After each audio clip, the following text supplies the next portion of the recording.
Welcome to Comic Book Nation's Quick Save, our gaming focused segment where today we are excited to recap Halo Season 2, Episode 4, Reach. I am your host, Kofi Outlaw, and with me today is Comic Book Nation co-host Matthew Aguilar. How you doing, buddy? What's up?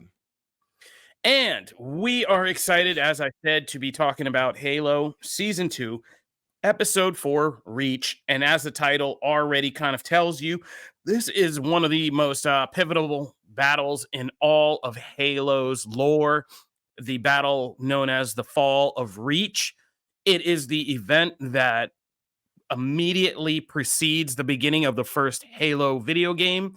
It was later explored in a prequel game that was very popular and successful, Halo Reach.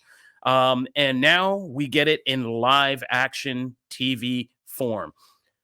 Matt and I were both given, full disclosure, the first 4 episodes of Halo, as most press people were. So we got to screen this, but it's so much different to see it now in finished form with the fandom kind of behind it and people and us being able to see what we thought. Because whenever you screen these things, you're kind of in this weird bubble where you know how you feel, but you have no idea how that syncs to like everybody else. But over the course of the season, everything we were kind of holding our breaths to see, like if people could take the slower kind of character focus, the pieces being moved, the improved writing and focus of each episode, and would it pay off in a kind of big Game of Thrones style battle episode, which is what we got here with Reach and this whole kind of from the opening to the close, this balls to the wall battle that is happening between the Covenant and the people of Reach. So we are so excited to finally be able to talk about this with you guys, to break it down. And you got to stick around for later in the show because we have a very, very special guest. And obviously, if you're hearing this and you don't know that this is a spoilers recap, this is your one warning. Spoiler alert, this is a spoiler recap podcast. So we are going to be talking about spoilers about Halo Episode 4 Reach. And I have to say that as a prelude to saying we have the man you may want to be hearing from right about now if you've just watched the episode. Bentley Kalu is here. Vannak himself. RIP to our man. We have a lot to talk about. We have a lot to talk about with him. So this is not just a Halo Season 2 Episode 4 recap. It is a post-mortem. So we have a lot to get to. Matt, how are you feeling now that you can be unburdened by knowledge and fully talk about all of this out in the open? Well, I think you put it so well when you said like it feels like a bubble, because it really does. And you're kind of, I was excited, as I know you were, because of exchange Slack messages, right? Of like, oh my God, of things, and being able to see people's reaction to it. It's one of those things. Like, I'm glad episode 4 is out there. I'm glad people can really see some of the things we've been talking about over the course of this 4 episode arc, because I feel like, a lot of things we've teased and talked about, as far as like, hey, it's leading somewhere. I feel like this episode delivers on, and also this is really just the first chapter of this, right? Like, really, because it's not like it ends here. This is very much an opening salvo, a giant one, but like this really is like the start of this kind of next big arc and all the ramifications this event has. So I think in the grand sense of things, this episode delivers. I think still on the thing we love about the show is how it kind of hones in on the characters and focuses on who these people are and gets us invested in them, so that when things do go wrong and happen, they feel like gut punches. This episode does not pull any punches in that regard. We lose several people along the way. Yeah, we're going to get to that. Yeah, and so I feel like, though, if you didn't have those 2 episodes, and even that first episode, if you didn't have those episodes of real jumping into characters and making you understand why you should care, this episode doesn't have the impact that it does. But it very much does. And I just, man, I also think, and we'll get into this as well, but just the fact that all of this happens this huge battle, and you know, you get like the big speeches and the inspiring moments and all this without Master Chief in armor. To me, makes such a like that's such a credit to what they've done on the season and on the show of like I care about Master Chief as a John. I care about the person underneath the helmet and underneath the armor. And this episode is a testament to like the work they've done because there ain't no armor in here. And man, Yeah. those scenes kick and I I was so care and I'm invested. surprised. I was so surprised that you were not out of this episode the minute in the beginning they said they took the suits away and you realized there was going to be no helmets in this. I was so surprised that you didn't turn off the TV and just slam down the keyboard and be like, "Are you kidding me?" Because we know how Oh my you all god. get. We all know how you get about helmets, man. You get a little nuts, I but do love helmets. I love yeah. helmets. So Which but should no, say that should was be a compliment. yeah, no, but that was yeah, when they said that right in the beginning, I was like, "Oh, wow." Like, yeah, there is no like MacGuffin get to the suits thing. It's like we're going in, we locked in, and yeah, no suits, just the people versus the Covenant. And I was like, wow, that is high stakes and that's different, but it definitely worked for me. And like I will say the thing that I liked about this episode was again how they're using resources and kind of being smart, how even though this is a big battle episode, this is uniquely one of the first big battle episodes I've ever seen.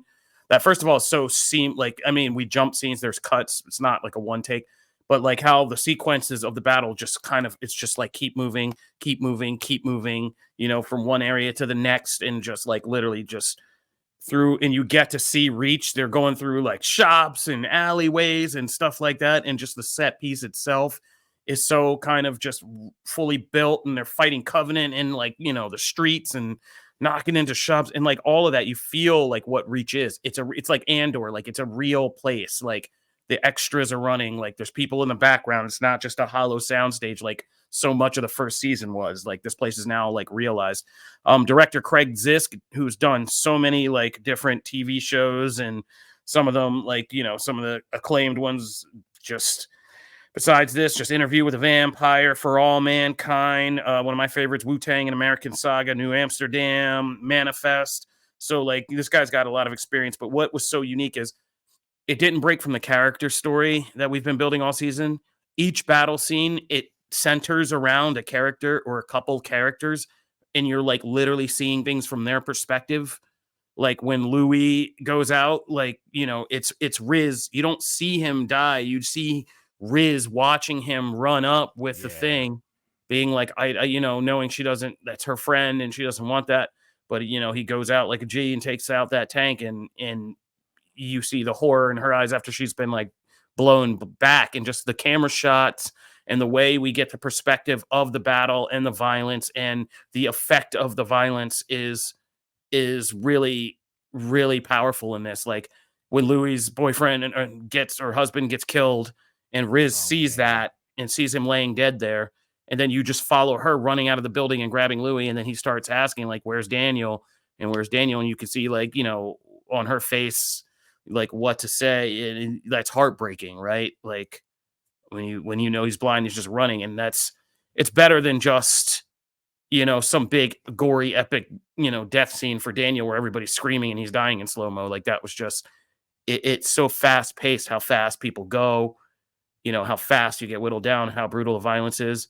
And that thing that Master Chief says in the beginning, just like so it's both a good way to spin plot armor, but it's just also a very heartbreaking tell foreshadow of the episode, because he says, whenever I go in a battle, you know, I just know it ain't gonna be me.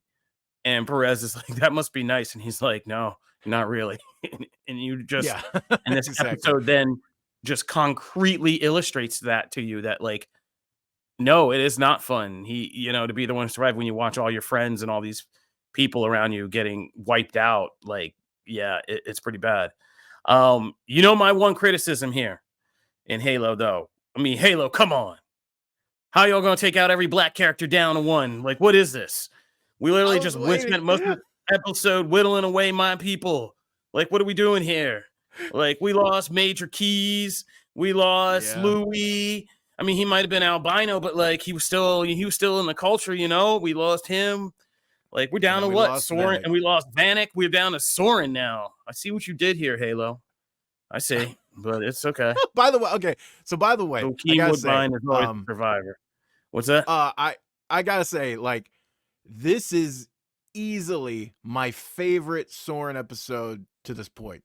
That dude is an MVP throughout the entire episode because, like, there's not a lot of lightness here because obviously of what's happening, but he has some of the best reactions throughout this entire episode when he's like talking to the admiral in the elevator and he's like, he's like, oh, what does he call him? He's like, oh, you're a thief. He's like, and then he gets in and he's like, Or pirate? Yeah, what are you supposed to be? He's like, 2 seconds ago you said I was a pirate. Like, he's got so many great one-liners when he's like doesn't want to follow Halsey, and yeah. then he he turns around. The way he says, the way he cusses, it's just the way he delivers it. It's just fantastic. Like, he has so many gold Oh reactions no, throughout yeah. this whole thing.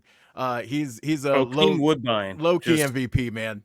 he's just like, I mean, we've been discussing it, but he is like weirdly like one of the longest lasting, most reliable like character actors. Like it's just everybody thinks he's like a young weird Sam Jackson clone. So, but like he is like one of the craziest character actors out there because he's always so entertaining and whether he's just playing some weird version of the Shocker and Spider-Man, like, or doing this, like he's just got that thing, man, and he is so entertaining to watch because he is so like intimidating but funny at the same time. Like, and him and Halsey, I could just watch an entire show about him and Halsey trying to get out of something together, and they're back and forth because it's And what's just such a crazy about good. that? It's just like Yeah, no, such. She go just ahead. does that mother thing, that like horrible mother thing, like really well, and he's just like so susceptible to it. And it's such a Yeah. weird dynamic because he just like wants to kill her, but she like mommies him, and he's just like, he can't deal with it. And Well, it's so and yeah, there's actual revelations along the way too, right? Like, they actually continue that to build that story for, like, you learn now you're really having questions as to whether Halsey let him go back then, whether he actually made out. You don't quite know what's real, and she throughout the whole thing, like when she's asking him about his son, and he's like, I'm not talking to you about like my son, like I hate your guts. You know what I mean? Like, there's so much of that there, but like they continue to do that as the cities crumbling around them, and what would have been easy to make a like one touch point sequence of just them trying to make it out and make it funny, they're actually still doing story stuff along the way, and like they do that in every single instance. Perez has several moments of that, Riz has several moments of that throughout this episode. Like, the one big missing piece is Kai, and so that's interesting to see where that fits in, because like Kai wasn't in this episode at all. And yeah. But so that brings me to my next interesting point, which was I was like so sure when I went into this watching this that it was going to be a single episode, like a single battle episode. But I think the most surprising thing that now has me kind of like, ooh, like for the back half of the season is this wasn't a single battle, single episode. right. Like we end and we are still very much in peril. Like we are still in the thick of it. And episode 5 is still going to be pretty lit too. And Kai is a whole thing. Like, yeah, where has Kai been? And what has she been doing during this is a big piece that is conspicuously missing. And also, what we see with McKee in this episode, and Mm-hmm. like where is that headed? Like where physically is Cortana? Because I'm so curious at this point about how much, obviously there's certain things we cannot no longer do to sync up with the beginning of the first Halo game. Master Chief being on a ship, escaping escaping the fall of Reach and getting Cortana the first time from Major Keys is something that's absolutely not going to happen here. But, you Right. know, right. But like, how does this kind of, I feel like we can still spiritually sync up because what the beginning of the first game does, and I didn't realize that until I went back and read about the first game again, because who knows this story? Nobody does. But when you go back and read it, like you realize that, like, yeah, you get to the Halo so quick. You leave and come back in the game, which is still one of the weirdest turns of a game I've ever seen. Like, it's like, now I'm going to be out. Oh, we got to go back to that place. All right. And so, but this is supposed to lead into the Halo ring. So, I mean, I could see, John getting aboard a ship or something or following McKee, but like I feel like this is going to sync up in the sense that we need like Cortana, John and the Covenant landing on a Halo ring pretty soon. And so like how that all comes together will be different, but I think we still get kind of that end result, and I'm real curious to see where it goes from here. Yeah, same. I really just thought because of the nature of shows and needing to move pieces around, right, and budget and all that stuff, that like it would be a one, like this would be Reach would be the one episode, and then maybe you deal with some fallout in like obviously other episodes, but the main battle would be done. And the fact of where it ends, and a big chunk of the group is still there, and Ackerson has the suits on a ship somewhere. They're not even there. Like they're not even on Reach from what it seems like.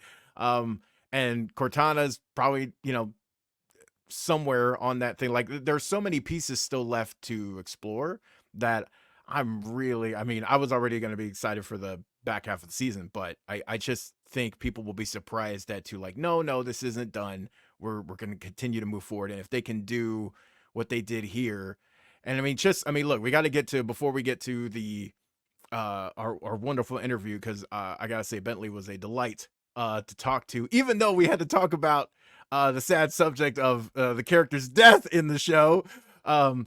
The that last battle, that last fight. I mean, look, you wanted to see Master Chief holding an energy sword. They make the elite live up to their name. Every time an elite shows up, that feels like a genuine threat, and it's just one. And this thing has, you got 3, 4 showing up at a time. So I Yeah, I mean, wanted it's to talk about impressive. that because they are crediting this, and this guy, is this supposed to be our arbiter?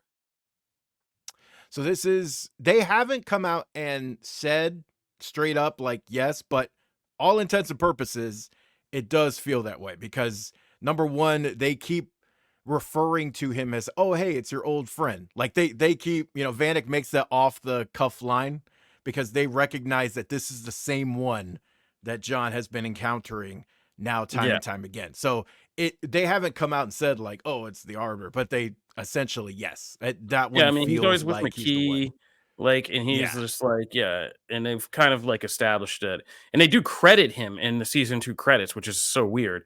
So this is why I keep right. feeling like this is it. They haven't He's a said big it, like, deal, and they're setting the touchstones there for an yeah, eventual, I'm sure, kind of bigger reveal of like, hey, here's why you should pay you should pay attention to this guy. But all the building blocks are there. yeah.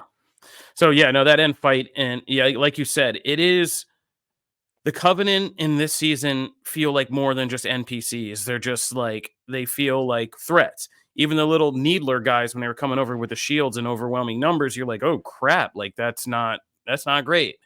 And yeah, the fight with the Arbiter and Vannak, and just taking with a Needler and those little guns from the game, like making those feel like threatening. Like, yeah, shooting a spike into you that explodes is gnarly. Like, and so yeah, in Elite, and there's like a Crimson Elite, I think, that shows up at one point in this thing. Like, it is, they are threats, and like, and the combat and the tactics for like close quarters combat with the gung fu and all that stuff was, I mean, just great stuff, and so much better to see with the actors and stunt choreography than CGI characters just duking it out. Yeah. This was not that Halo season 1 finale, which is something I never want to see again. But I'm really digging it because of what you said. I mean, we could go over every single detail of the battle all day, but it was just like I didn't get up off the end of my seat until this was over, and I was just like, by the time it was over, I was like, whoa! And it wasn't even in the way I expected, because I knew I was getting a battle episode, but I thought it'd be like just straight up kind of Games of Thronesy, and I didn't know it would be this kind of intimate and intense. And I was here for it. And by the time it rolled and I realized, oh, this is not going to all wrap up, I was like, no, it's like, I need more. Give it to me now. And they haven't given me anything. I'm now in the dark with the Yeah, I rest of know. you. Now we gotta wait. Yep. And these recaps are going to have to pop off later in the week. Oh, man. Here we go. But I'm here for it because the season has earned my attention. It's earned my trust. I'm excited. Halo Season 2, Episode 4, Reach, really is bringing the fall of Reach alive in a way that I don't think we've seen. And yeah, well done. Well done for everybody involved. Well done. You will probably start seeing more and more Master Chief merch in my collection. I'm a fan. I'm a fan. This has made me a fan. I've played a lot of Halo games, and he's always been cool. I'm not taking anything away from like Master Chief has always been a cool character as far as like the armor, the design, the feeling like a badass. It's always been cool. But I've never been like a giant fan. You don't see any Master Chief merch behind me because it's just like I like it, but it's just never been something right that I feel like, oh, I got to add that. This show has made me a fan of this universe and has made me a Master Chief fan. I gotta like go out and get some. I gotta get some merch. This is gonna happen, and that's a credit to the show. That's a credit to what it feels like they rebounded from and what they're trying to do with the season. So Facts. All right. So I think we've done the thing. I think we've talked about it and got it worked out. There's only one thing left to do, Matt. It's talk to the man that we lost. R.I.P. Vannak. But before we send him off, we got to have a great chat with Bentley Kalu, which Matt did. So check out that interview now.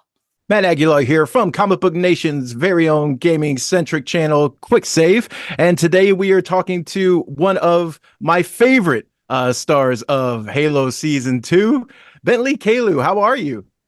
I'm fine. How you doing? A pleasure to be here. Thanks for having me. No, absolutely, man. It's been a joy to watch Vannak really start to break out of his shell this season, and really, and we'll get to, obviously, this is like we're going to be talking spoilers here for episode 4 of season 2, Reach, because by the time this comes out, that episode will be out. So that episode has been long awaited, and just teeing things up for later. Can I say, man, my God, is something else. But before we get there, I do want to take a step back to like the first couple episodes of the season, because we had a chance to talk to Pablo about the first couple episodes, and one of the things he said was how much of a joy it was watching the other Spartans and the rest of Silver Team really like get to kind of have their time to shine, really start to see who these people are in season 2. And I feel like your character is an embodiment of that. In the first episode, I think it's like the first 10 minutes, we're already starting to see parts of the personality come out, and it's great. What has that been like for you, kind of going from season 1 to season 2 and getting to explore more of that, your character? You know what? That's been actually very rewarding, creatively enriching for me. Season 1 was, I had to go to very dark places to get him, because he was so stoic and very by the book, by the mission statement. That's what he operates by, basically. And I had to go to some, really extreme places, being in the suit, trying to get that performance to really translate. There was a certain scene in one of the episodes, I think it was episode 5, episode 5 or 6 of season 1, where I had to stay away from the cast because of the scene we were getting ready to shoot, right? Yep. And it was kind of Vannak's he was breaking away from the norm, and I didn't really hang out with them too much for a couple of days before we shot that scene. So coming back with season 2, and what I really loved with the first 10 minutes was Vannak and Kai, because there was a little thing that we had in season 1, and I thought to myself, I'm like, there's so much that could be done with these two characters, right? And voila, the first 10 minutes of the first script, I opened it with Vannak and Kai, and I was like, great. I was really happy with that. Yeah, someone got the memo, right? It was great.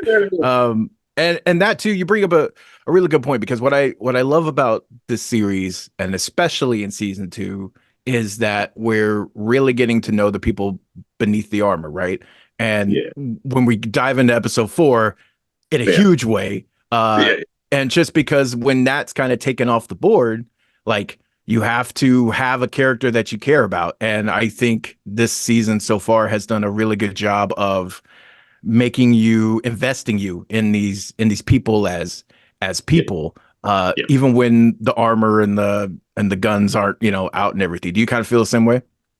yeah, absolutely. The funny thing for me, I actually like performing in full armor, and it's a very weird thing because it's a different challenge for me because you have to bring the nuances of character in full armor with the helmet, and you have to show people when you're like, there's a sense of levity about you, or when there's a sense of doom, and you have to do all that in the armor. So that's another layer of challenge that I actually really liked. And contrary to what a lot of people might might think, I really loved that. So I was happy with it. Now, is the armor comfortable? Is that is that a joy per se in that respect? Well, you know what? I would say this depends on who you're asking. Number one, right? And Yeah, depends yeah. on and depends on what scene you're shooting. I would say the armor has a mind of its own. I'll just put it that way. So if you come out there and the one thing you don't want to do is approach the armor with a hint of arrogance because it will humble you. Yeah, it'll humble you really, really quickly, right? So you want to be as respectful and just treat it like another human being. It's almost like if you get into a fight, your opponent, right? You have to respect him. You can't go in there arrogant, right? So that's what I learned. I learned that quickly from season one. You have to be respectful, and as long as you get yourself in a meditative state, and connect with your breathing, mind, body. Like it sounds cliche, but imperative to your mind, body, your breathing, and then you stay calm at all times. You make it through the day. That's amazing. It's like Yeah, it really is like another person. You just craft it is. another person. It's like a sensei. And that leads us to reach. We've been dealing. I mean, it's been building all season, and there are some. This episode really, number one, everything hits the fan from an action standpoint, and we have all that going on. But we also have character Yeah, growth and character arcs in here because there's a lot of stuff. I mean, Chief has been, has had his team taken away, has had the yeah, armor taken away. yeah, The sanity was in question at yeah, one point. yeah, And yeah, here it's like, oh, he was right. yeah. So, the Admiral has an amazing line in this episode where he's like, please, I was hoping you would actually be dead so that I didn't have to hear the "I told you so." I thought that's such a great line. So how does Vannak kind of deal with that in real time? Because there's not a lot of time to actually hey, my bad. There's not a lot of time for that in this, but you still got to get it across. Yeah, yeah. But it's okay. I would say this. Within the whole Silver team, right? If you watch, Vanek was the closest one that almost kind of believed Chief, right? Out of everybody, even though he was still, I'm not trying to exonerate myself, okay? He was still, he was still part of the doubters, right? But like, the time when they were in the when they went to search for Cobalt team, and he asked Kai, "Oh, do you believe him now?" That was the line that Vanek threw to Kai. So, in my own defense, Vanek was kind of on the fence. He was kind of Switzerland. Um, but by the time we got to because Chief, it was like the girl that cried wolf, right? Yeah. It was a game. First time it was a game. The second time it was real. The third time, but they were like, she's done this, a couple of times before. So I think underneath, the camaraderie around Silver Team is, even if we doubt, we still have to go down in the flames with him. That's Right. what we do. We've been trained since childhood to be this way. So Yeah, and that leads us to, I mean, you were always kind of, there's something in the back of your head like, all right, what are we going to get in, Reach? When you title the episode that, it's kind of like a bar. You set a bar, right? yeah, And there is so much action here. And it also in a big way pays off the previous two episodes of real kind of character focused episodes, because those episodes really jump into Silver Team, jump into kind of the extended family of those, and all that matters here because I feel like all that kind of pays off throughout this episode. Otherwise, this episode doesn't hit as hard. Absolutely. And Absolutely. For you, Yep. it's that there's a couple great fight scenes, but that final Oh, fight yeah. sequence Yeah. we gotta talk about, because that is Ah, I feel like, let's talk about it from this angle, because I think what's cool is that it all goes down without the armor. yeah. So Yep. while Yep. the armor is Mhm. iconic, it is really interesting that like this whole kind of first arc anyway of this battle is Yeah. done without the armor, and you're just seeing how complete badass these people are without a helmet or with. Is that, what did you kind of think of how that was all put together in that approach? So first thing that I thought when I read it, I said, okay, it's quite interesting. It's a different take than I anticipated, because I was thinking it was the traditional full armor and high stakes Yeah. battle.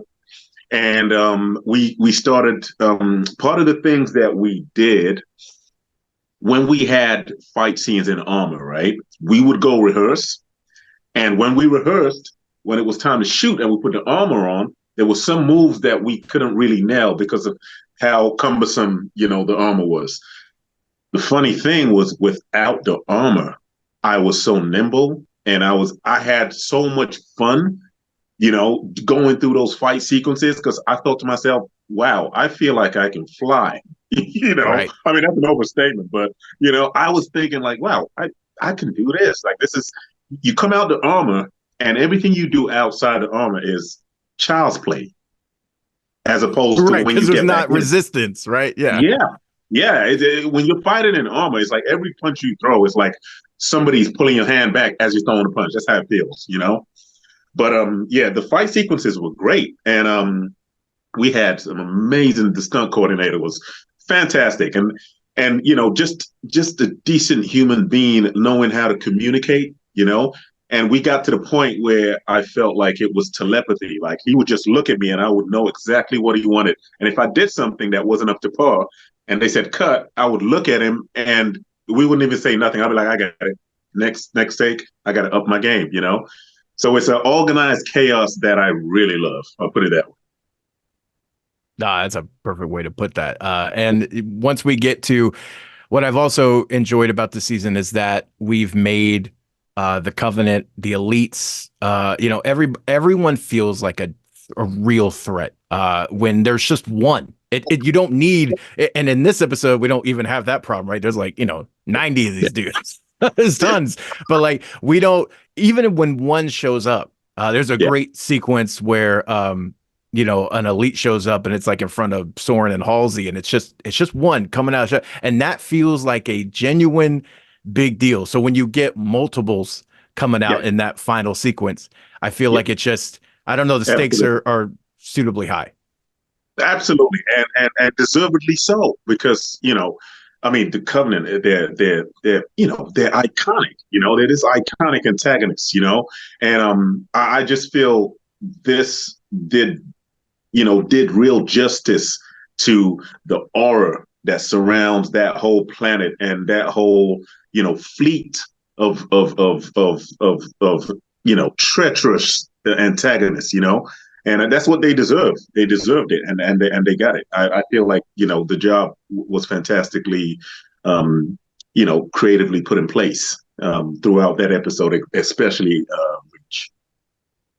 Yeah, and then there's, of course, you have to make those.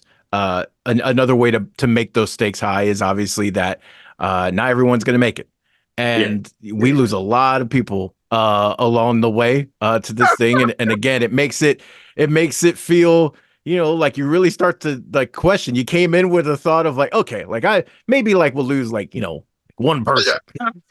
Maybe we'll lose like two. It's like, nah, we gotta like lose like 5, 6, and that's just the people on screen, like, it's crazy. But yeah, for you, because yeah, I was sad I was very sad because here's the thing. I was making it through that final fight scene, and I went, okay, we still got everybody. I'm good. We still got Silver Team. We're good. And then I saw things. The energy sword gets picked up. I was like, I don't like this. it's making me feel I don't like it. And then we get to that part of I literally like, my wife was like, everything okay? I was like, yeah. I just, something happened on the show. She's like, oh my God, you gotta quit doing that. Yeah. So here's the thing.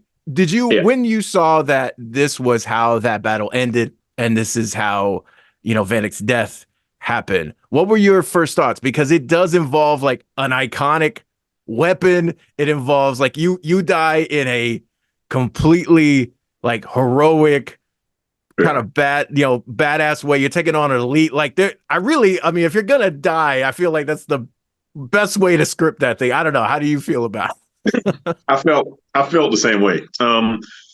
So I felt this way.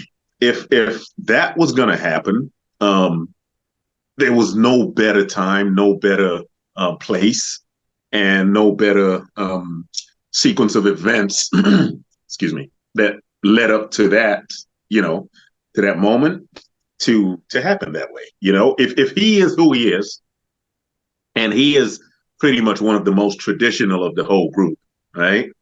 What do we do? We're heroes. What do heroes do? Heroes live for other people, and the speech that Admiral Keyes gave it, before the elites came in, he said, look, not everybody's going to make it. He said, when I look around, I don't see fear, I see soldiers, so that's that's character-wise, that's what we live by,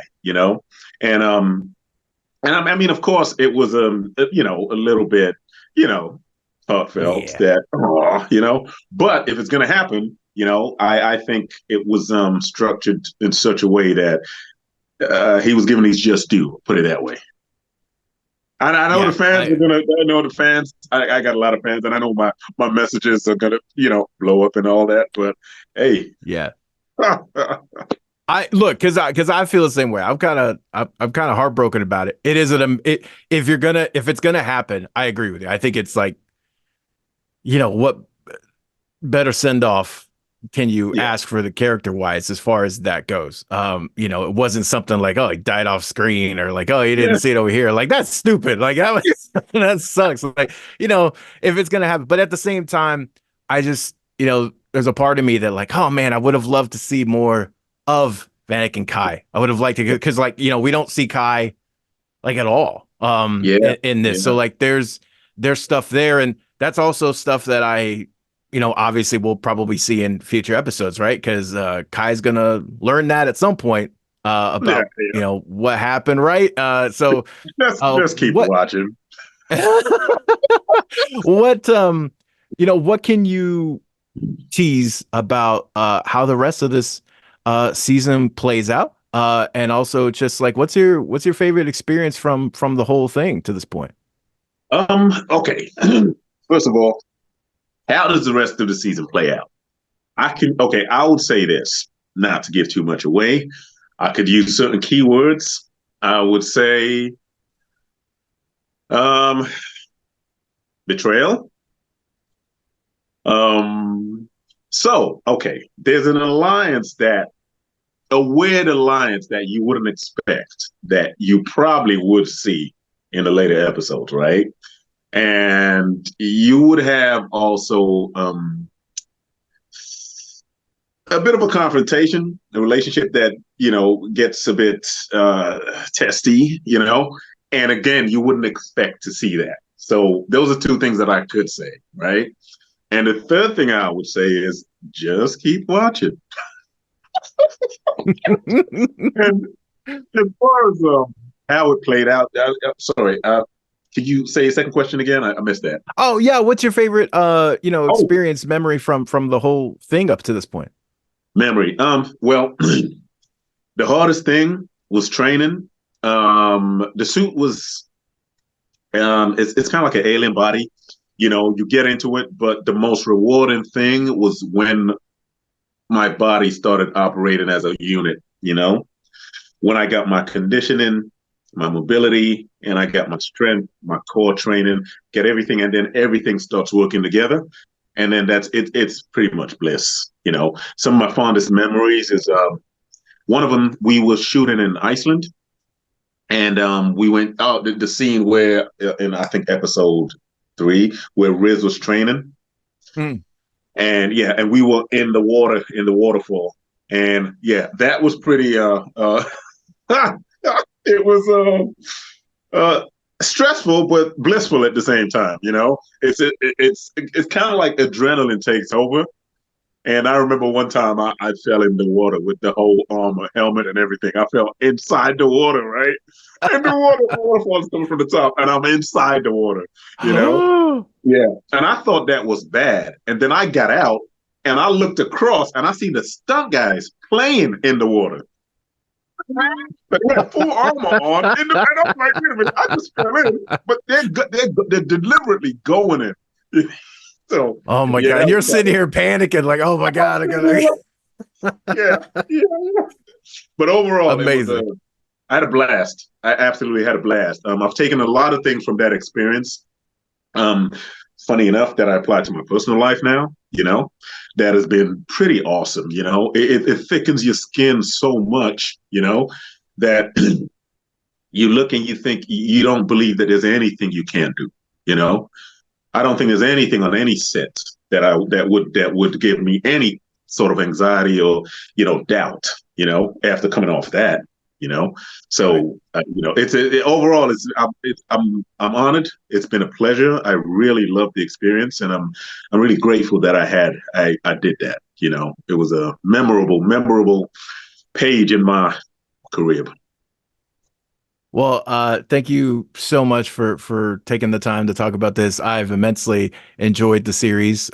This season has been great. I know we saw a body, but I'm always gonna hold out hope. I mean, we got like Force Ghosts and crap. We can get Vannak back somehow. So I'm just gonna hold out hope for later on. All right.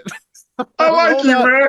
Season three, so what? It just comes back, and hey, whatever. That's what I'm putting out to the universe. You never know, man. You never know. You never know.